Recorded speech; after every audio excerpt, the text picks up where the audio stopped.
Hey, it's Pod Jak'd, episode 46. Back for the first time in quite some time. I notice there's another dead black pill channel, whatever channel you want to call it. Pretty much, I've been up to nothing, man. I don't post much on this channel because I already said I feel like my piece.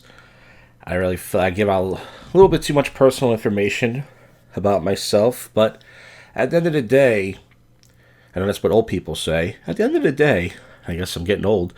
But yeah, pretty much nothing's been up, man. I've been drinking I've been making protein shakes for the last 3 or 4 months. I've been sticking to it. I haven't lost any weight. I haven't gained any weight. But I just like the way it tastes. I just like doing it. If only I worked out more and stuck to a better diet, I could probably lose weight. But as far as that goes, I'm probably not going to get the weight together anytime soon. I keep telling myself. And speaking of that, this episode is, I wish I recorded this pretty much for New Year's Eve. I went out to this bar. I wasn't even going to go out for New Year's Eve. I was going to stay in, but I decided to go out.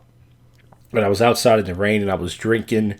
And I talked about this guy on the show before. I don't even know his name, but I call him the Black Asian Bouncer. He's half black, half Asian. He just looks like a big Asian guy. You wouldn't think he was black. But he's like 6'3", and girls like this guy. He obviously has no problem getting laid. So he let me in for free because before 12, you have to pay. It was a private party. And I said, hey, I'll give you $20, you let me in. And he said, no, I'll let you in for free, but you can't have anything to drink. And I said, that's fine. I already had some alcohol. So he let me in for free. There wasn't a lot of single girls in there. There was like a fat white girl and a fat black girl, which in my old days I totally would approach, but I just stayed away. I was wearing like a really awful sweater, which is not appeasing to my body type, because I wasn't even sure if I was going to go out that night, let alone go into a bar. And because he let me in, I've been stopping by his bar a little bit more, because, if I want to go out next year for New Year's Eve, I want to keep in touch with this guy, because I might want to go out. I don't know.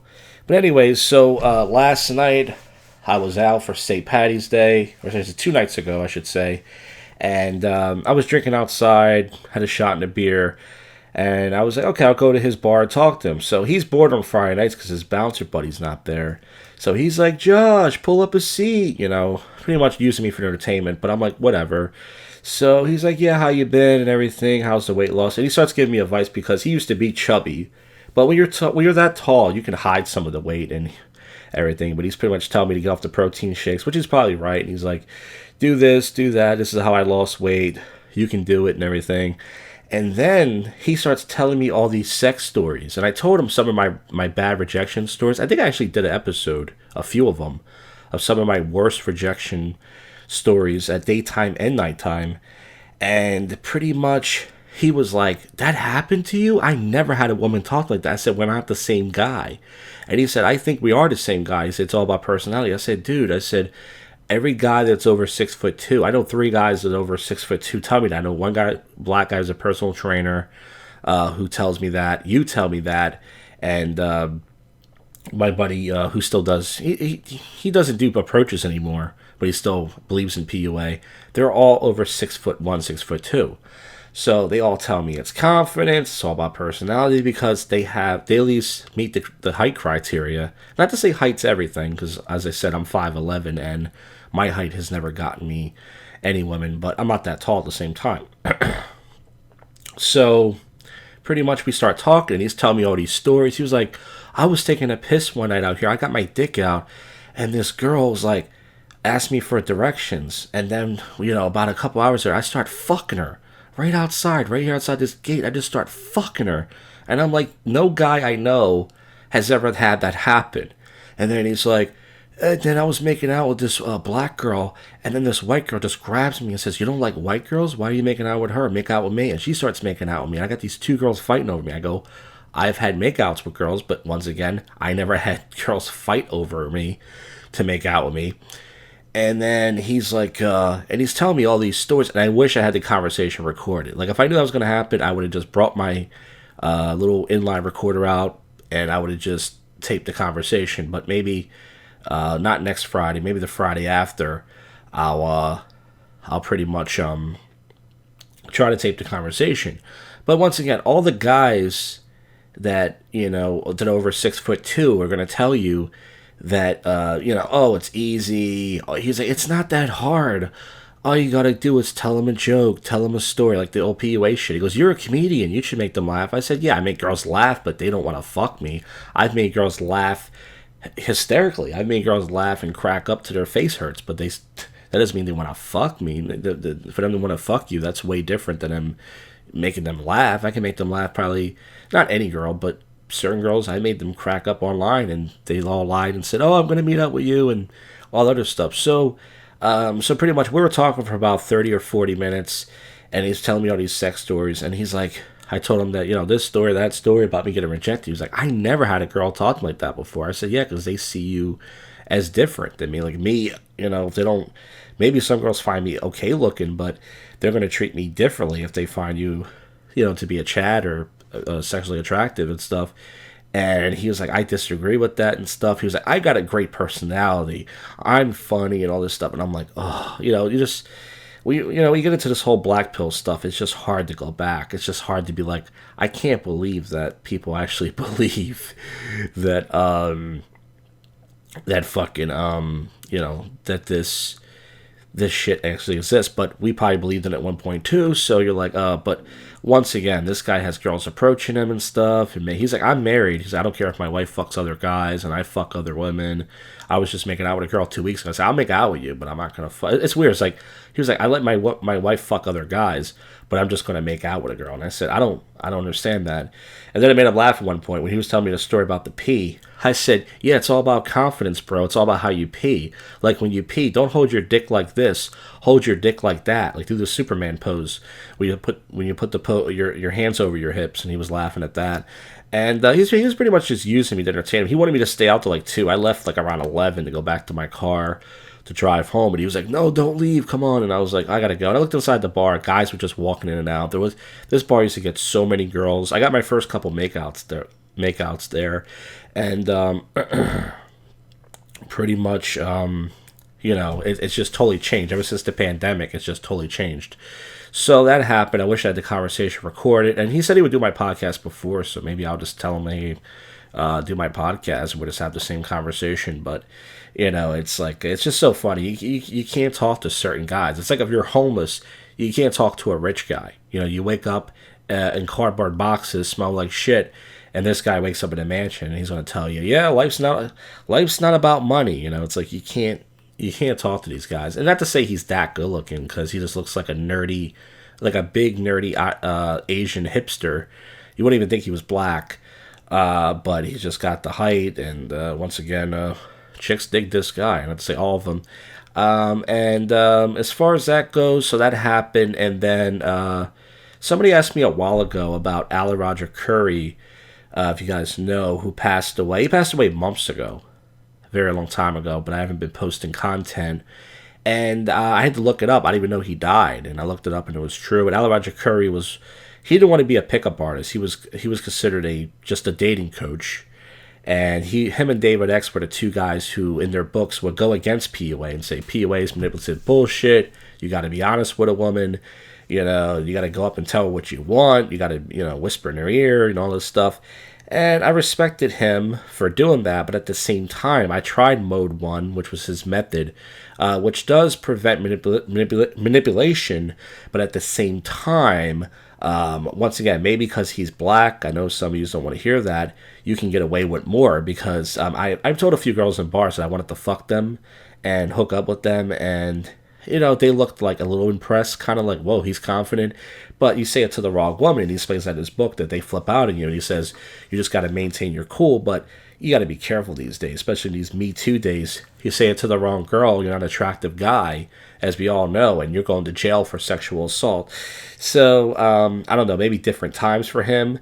But he had a YouTube channel. He actually talked about MGTOW, and he said, if you actually are MGTOW, I respect you, but if you're one of those MGTOW guys who just say that, but you still go out and approach, and you blame women for everything, you're full of shit. And he had different, he tried to get female fans too. And I used to play clips of his blog talk radio show.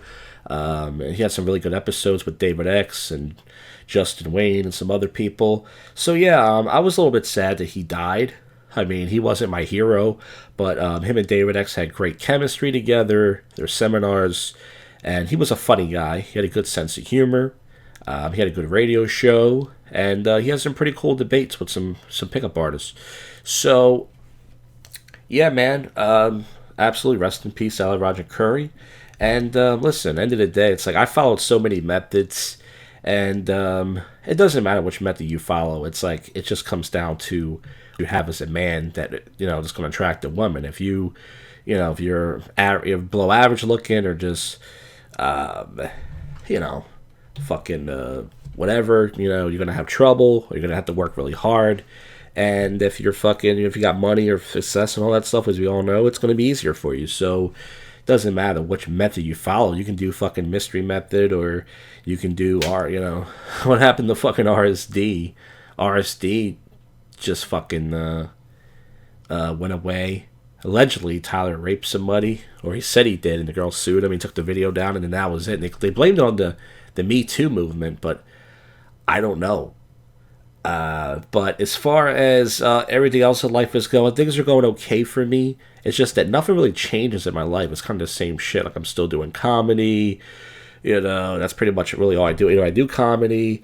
Lately, I have been collaborating with other streamers, but not for this kind of content, for like video games and stuff and shit like that. So it's nice to hang out with some people, drink and play some video games or some bullshit like that. Of course, I still go to bars alone.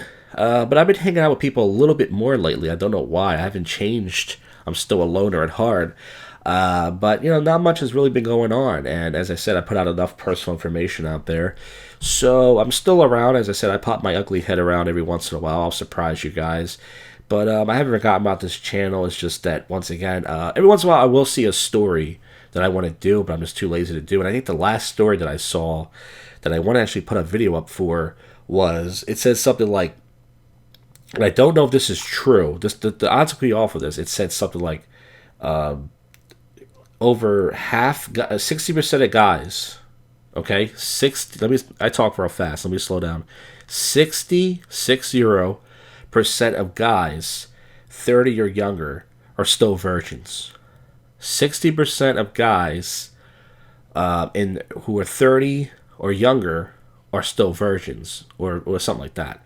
And I've talked to some people about that, and they're like, that can't be true. That's no way. And if that is true, let's say it's 50, or let's say it's even 45, it's still a sad number for men. You know what I mean? It's still a sad number that there's guys out there who are turning 30 who still haven't gotten any pussy. And if they're lucky, maybe they got some makeouts or they got something. But, yeah, man, I mean, if that is true, and it could be off, or maybe I got the number off somewhere. I think this was a few months ago. I wanted to do a video on it, but I just forgot. It's still, because like I said, I was 23 when I just met a girl off Craigslist and got to make out and fingered her and got my dick sucked for the first time. Tried to penetrate her, but the bitch was too ugly, or it was my fault. Whatever. I was too nervous. Whatever you want to say. And I was 23. So it's not hard to believe, and it's like, look, man, women don't make it easy for us. I've been going inside bars a little bit because the weather's been cold, and I don't see guys approaching girls. And the bouncer I was talking to, I asked him this question. I said, if you say it's so easy, why don't guys try? Like, think about it. All you have to do is go up to a girl and tell her a story or tell her a joke. Why aren't guys doing it? And he's like, well, I don't know. And then I noticed 6'5" comedian. He's like this white hockey player looking dude, blonde. He's obviously a Chad comedian. He pretty much has a YouTube channel. And I think someone asked him, like, why do you think guys aren't getting laid? And he said, I don't know. He said either guys are lazy or they just don't want to get laid anymore. And I don't believe that guys don't want to get laid. I mean, I believe that, if you get maybe to a point where I get, you get that red pill rage, maybe for a while, you're like, fuck women, I don't even want to fuck them anymore. You might think that to yourself for a while. But I don't believe that either. That guys, once again, they always blame it on the guys, that guys don't want to get laid. And it's just like, I don't know. It's like, there's only so many times you get rejected, once again, where it's like, I'm just going to play video games and jerk off tonight, or watch Pornhub, or I'm just going to get a robot, or whatever, you get a hooker. Because it's like, but they keep blaming it on men, and it's like, look, we can have this debate and conversation all day. But at the end of the day, I keep saying that because I'm old. At the end of the day, Sonny, I'm going to wrap this episode up. I hope you guys enjoyed this one. I know you guys want more, not all of you, but some of you, I assume, who haven't given up with the channel yet. I don't blame you if you have. Would like to hear more episodes like this, and if I have more stuff going on and more stuff to say, I absolutely will. But if I don't, then once again, I'll just pop my head up every once in a while. But I thank you guys for listening. Once again, if you decide to give up on the channel, I don't blame you. I know I'm not consistent anymore. It's really hard these days. I just don't really. I think about, it's not that I don't think about MGTOW or Black Pill. It's just I already said everything I have to say, like I said, and a lot of the examples have already been out there. So it's just I'm not gonna keep making videos of, gold digger videos. You see those videos on Facebook. Look, this chick's using this guy for his car. And some of those videos are fake anyways. They're all Instagram hoes they pay and whatever. But that's all I can say for this episode. And I hope you enjoyed this. And hopefully I'll be around sooner. I can't promise. But I'm still okay. And I'm still around. Not much is going on. Hope you guys are doing all right. And all you got to do is just hold on there, folks. Hold on to your cocks and keep on living. I don't know what that means, but I was trying to be positive there. All right. Pod Jack.